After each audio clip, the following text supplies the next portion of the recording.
This is the Big O Show. This is the Big O Show.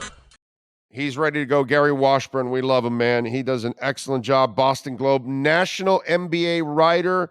Been covering sports there for a long time. He knows the Celtics inside and out.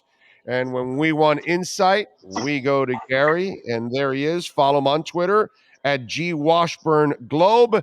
Gary, how you doing, my friend? How you feeling? Good. Can you hear me? I hear you perfectly. You're looking good. Okay, good. You feeling good? Yeah, feeling good, looking good. Yeah, everything is good. Well, you're looking good, and you're feeling better than Joe Mazzulla right now. That's for sure. Yeah. Right now. And I got to tell you something. I don't pick on him like other people do, because here's my problem with the Joe Mazzulla situation that I don't think enough people, you probably have talked about it or written about it. I probably didn't catch it at the moment, but I feel it's a tough situation for a young coach. When you're throwing him into a position where the team is a contender and there are already expectations, that's a really tough position to put a young coach in. Like when Spo started, his first couple of years, it was, he had a young Dwayne Wade and he had, a bunch of journeymen and other young guys before the big three came along. So he had a couple of years to kind of get his feet wet and kind of figure things out. And he had like an early round playoff exit and that kind of stuff with Wade. And so at least he was able to kind of grow in his shoes a little bit. Poor Joe's kind of been thrown into the fire right away. This is a really tough thing to adjust to for a young coach. And then you're going up against a seasoned coach in Spoelstra too. It just becomes a really tough situation for Mazzulla, where I think it's a little unfair to him, the mountain that he has to climb. Yeah. But remember, Big O, Brad Stevens is still in the organization. He can get advice and tips from other guys around. And, the one thing that hurts him is the coaching staff. Will Hardy went to the Utah Jazz, had a really good first season there. And then Damon Stoudemire, one of his assistants, who obviously former rookie of the year, played 12, 13 years in the league. He took the Georgia Tech job. So his staff is not as full as you look over in the other side and see, Caron Butlers and Chris Quinns, and you see a full staff, a lot of guys with a lot of experience, and even, I'd call Udonis Haslem another assistant coach on that staff. He knows the game better than anybody. Yeah. But I was thinking back to the early Spoelstra years. Wasn't it supposed to be the big three of like Sean Marion, D. Wade, and Michael Beasley? Like, wasn't that the early Spoelstra? Oh yeah. Boy, yeah.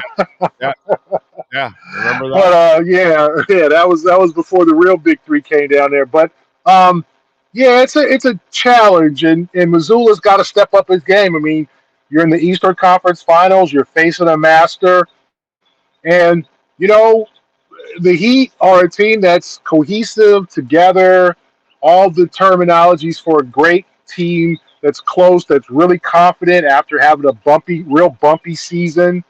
And so you're going to have to beat them. They're not going to beat themselves.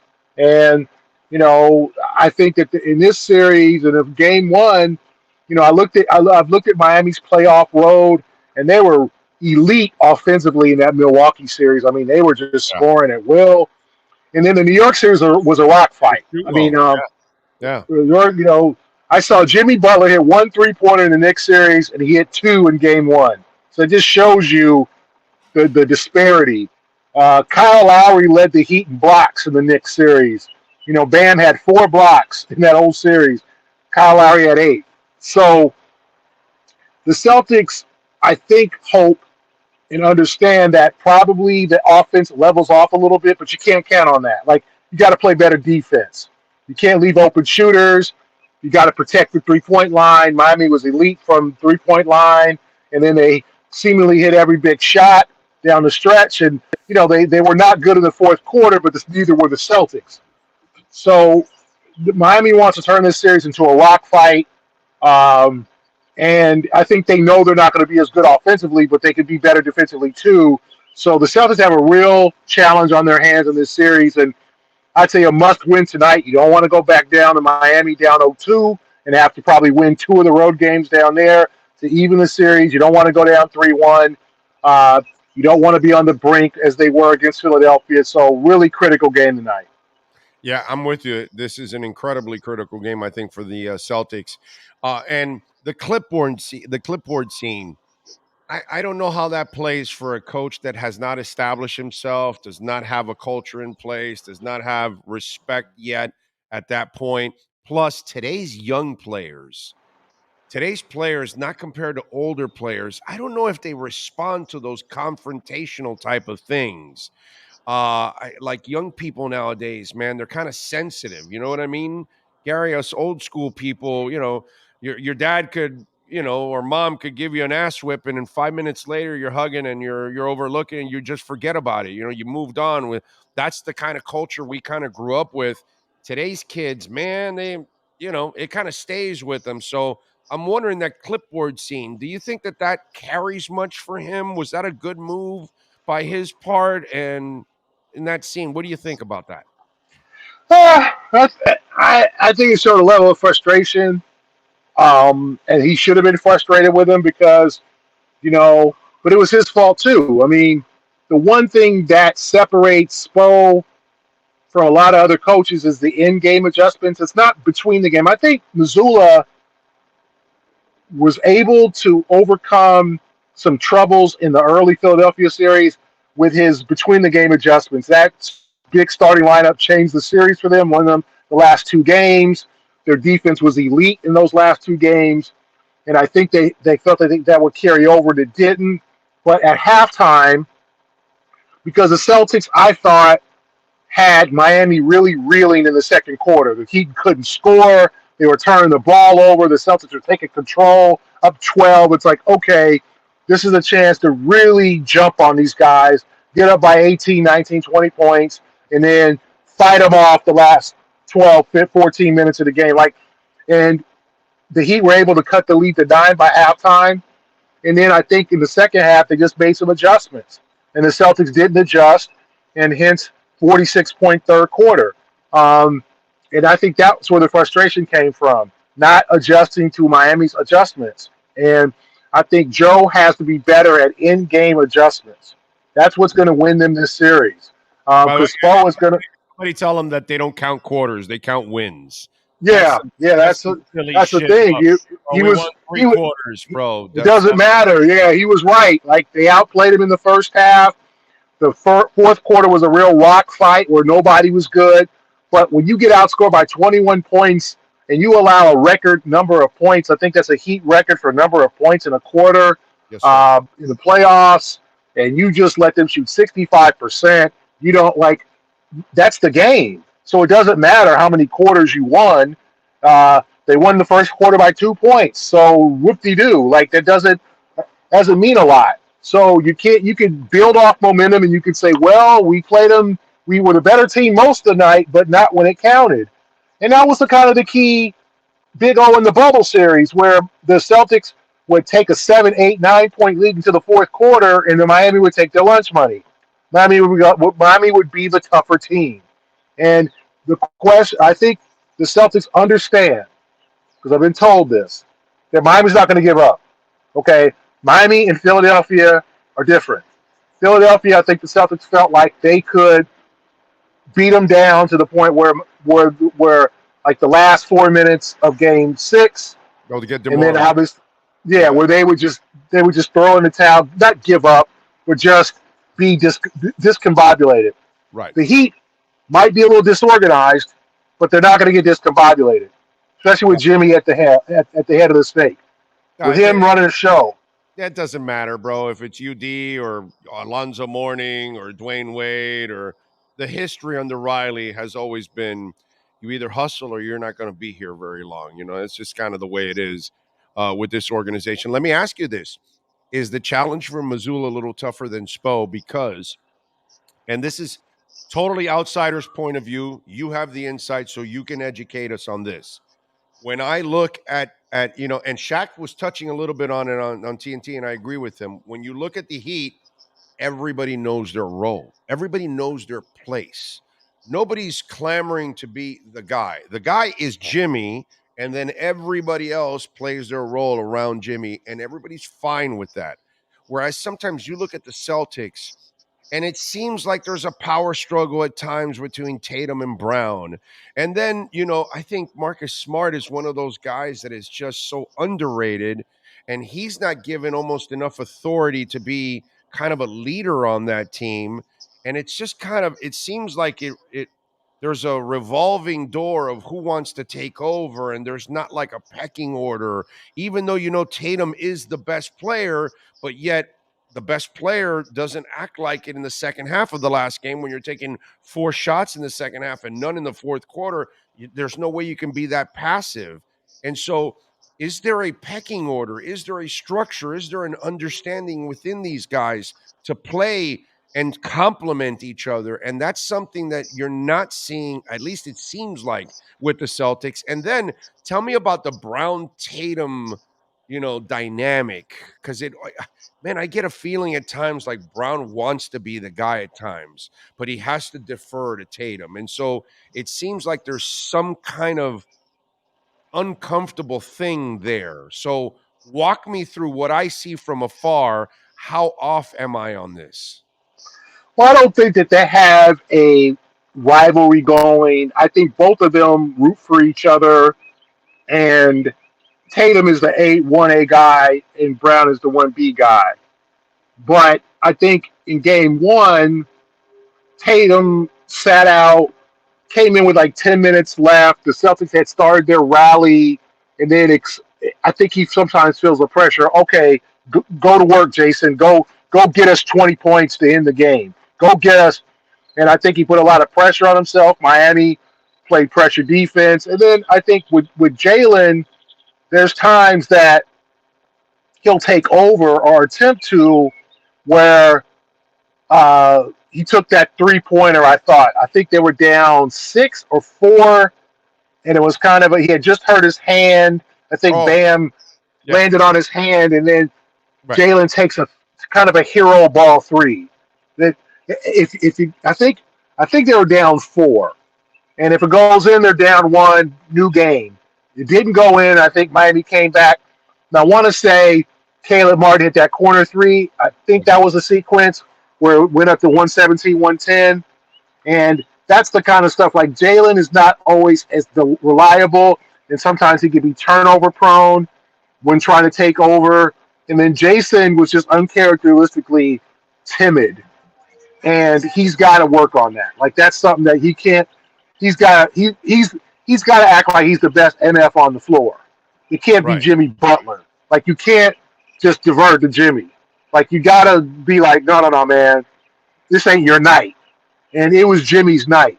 I mean, he hit that 3-pointer that bounced in, and he got to his spots. And that's the thing you don't want is letting them come back from 5 down, and like you got to knock them out. The Celtics had a 9-point lead at halftime. I think they increased it to 12 early in the third, and then Miami went on that run, and that was it. And that's exactly what they didn't want.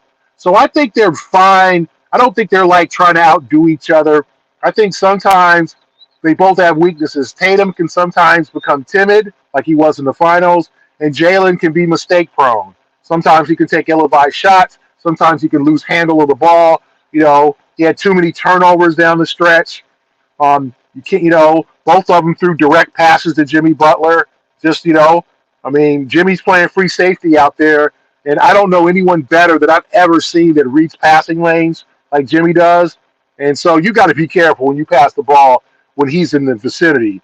But yeah, half of that, Gary, half of that is the will, because most coaches will tell you, half of defense is about effort. And you got to want to have the hunger to want to play defense all the time, have that mindset. And that's what I give Jimmy a lot of credit that, Michael was like that too. Scotty was, he got it instilled by Michael. Certain, star players that are great offensive players also had that same evil way that they wanted to be as great on defense, and they wanted to steal the ball as much as they want to score. And Jimmy is one of those rare birds that really takes the same pride in his defense than he does in his offense. And I think it's because that was his door in. That's what made him what he was from the get-go, was a role player, defense, those kind of things before he became a star. Yeah, and you don't want him running things down the stretch like he did in Game 1, where he's scoring the buckets, making stops. So the Celtics played right into the Heat's hands in Game 1. So we'll see what they do in Game 2, whether they take control, whether they come out with that fire, whether they come out with that want to and that passion that they need to win this series. I mean, if they don't give 100% effort, they'll lose this series. And so I think they realize that. You would hope that they would realize that. And now that they've tasted their own blood a little bit, now they come back and say, okay, we're the better team, because on paper they are. Doesn't mean they're the more cohesive team. And they've got to act like it, as opposed to thinking that Miami is somehow going to fold. Gary, from an outsider's point of view, we all see the undrafted guys that they've got here, and they've developed it. They've done a marvelous job. Duncan and Gabe and Strus and those kind of guys. But the one guy that I see out of that group that I think actually has the potential to become a much better player than just a role player is Caleb Martin. I'm wondering, what do you see from those kind of cats? Is there one guy like what I see in Caleb that I think Caleb has that ability offensively, even defensively, to really become a much better player in this league? Your thoughts from an outsider's point of view of some of these undrafted guys that have been helping out Miami?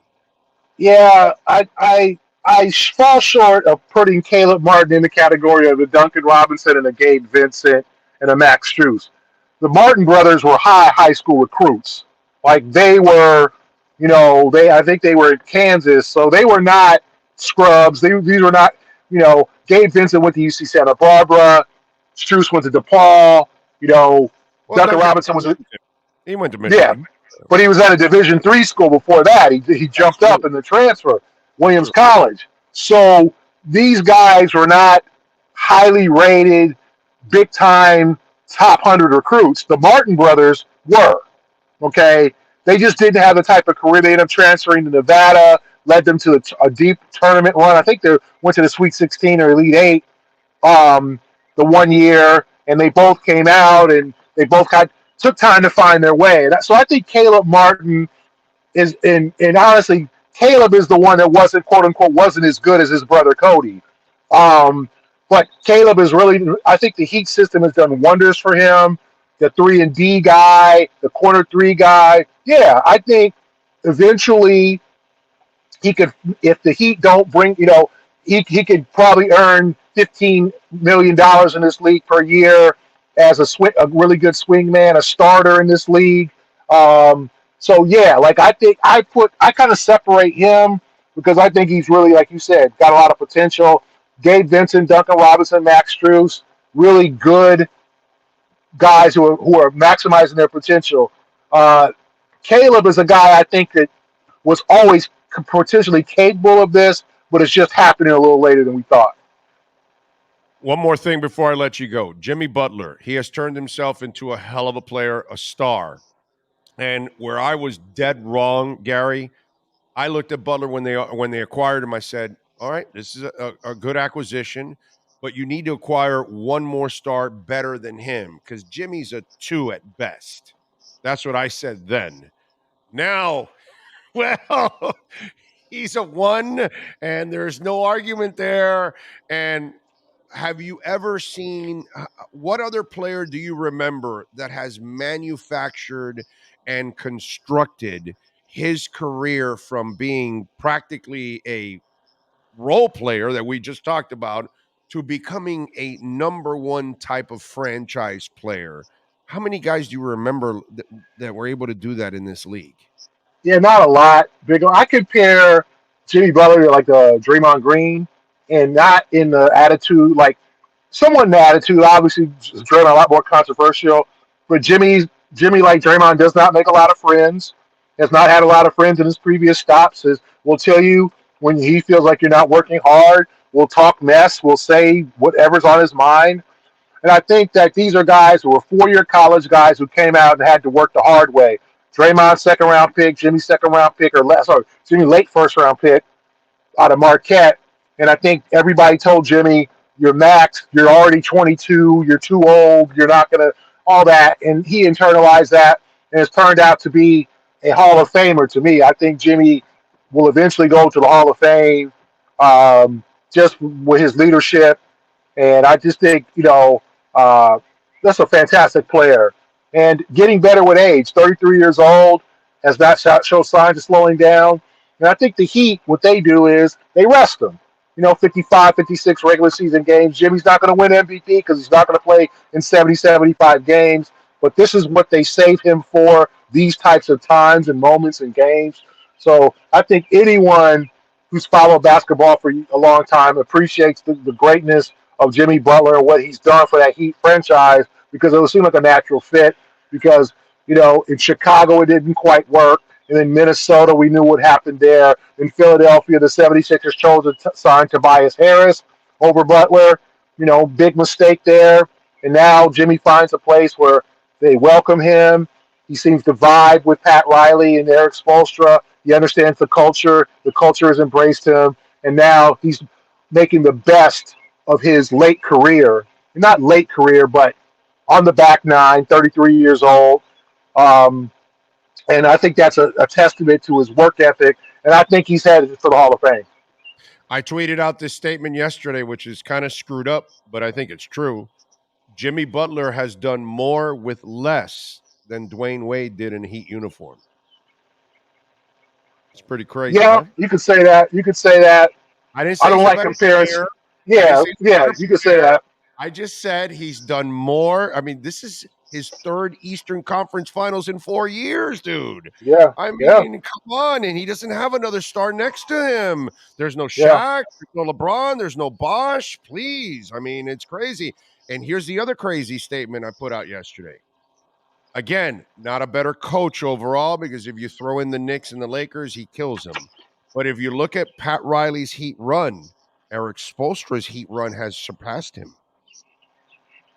Okay, and so for any franchise to have a coach that's better than the prior one that was pretty damn good for you, that's pretty impressive. Of course, you throw Riley, what he did with New York and the Lakers. Riley's one of the 5 greatest coaches of all time. We all know that. But Riley's run with the Heat has been surpassed by Spo. It's pretty amazing. That's impressive. You got to love what Butler and what Spo have been able to develop and do here. We lost him? All right. So what'd you think about that, Gary, as we wrap it up? Oh, you're muted. Yeah, I mean, sorry, can you hear me? Yeah, we got you now. Go ahead. Okay. Spoelstra, amazing coach, underrated coach, a guy who doesn't like the spotlight, a guy who doesn't like to talk about himself very much. And obviously, he's also headed to the Hall of Fame when he decides to retire. And I think the thing is, after 15 years, usually your message eventually gets stale. For some reason, what he's been able to do, it hasn't. And so he can coach for 10, 12 more years probably in Miami if he wants to. He's still a young man at 53, I think, now 52, 53. So just what an amazing find. And, if people, golf at the Heat culture and all that and think it's all maybe talked about a little too much at times, or whatever, and people get sick of it. But I think it's definitely real, and you definitely respect that organization. Shula had it. Popovich had it. Lots of people have developed cultures. We have one here. Lots of other places have been able to do it for a long time. Red Auerbach had his culture going for a long time. This is something that's gone on for many, many years in different coaches. Follow him on Twitter because he's exceptional. G Washburn. At G Washburn, Globe, that is, and then catch his work there at the Boston Globe. Gary, as always, you're a stud, my brother. Thank you for taking some time. Enjoy the basketball tonight, my friend. Thanks, Miguel. Appreciate you. There you go. Gary Washburn from the Boston Globe. G Washburn Globe. Follow him on Twitter. Excellent work there. Excellent interview there.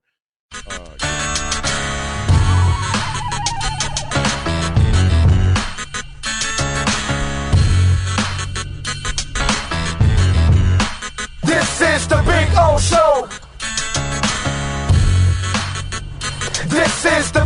Show.